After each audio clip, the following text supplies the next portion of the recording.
Well, you've maybe heard that saying, you break it, you buy it. But when it comes to something the state breaks, we all end up paying.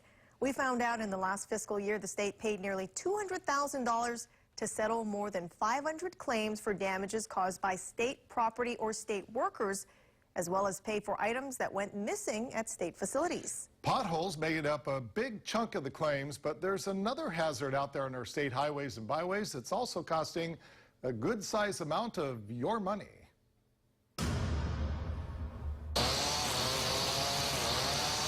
While none of us wants to see waist-high weeds or grass along our roadways, the damage that weed whackers can cause adds up. Heidi Kalapotis knows that firsthand. Heidi, tell me what happened. You were driving down the road and? Coming out of Likelike Tunnel, town-bound, headed towards Kalihi.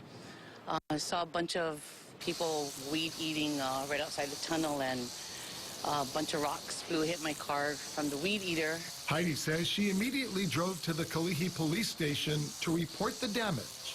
Explain what it felt like, sounded like when these rocks came flying at your car. Oh, it was a loud crashing sound.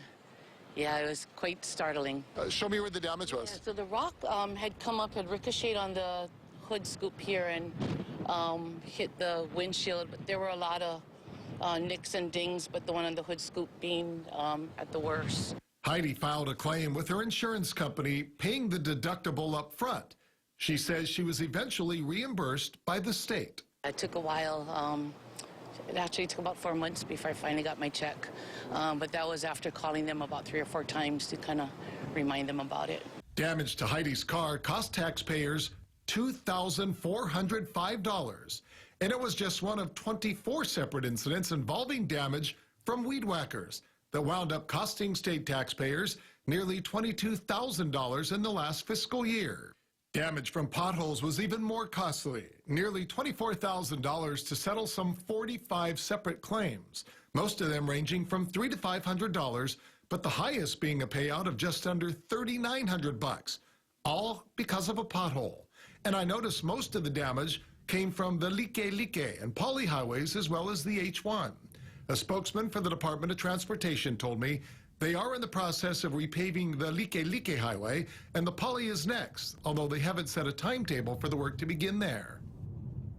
And as for cutting down on the damage caused by the weed whackers and the saving of our tax dollars associated with it, the DOT spokesman told me they're looking into it, and we'll update you once we hear back.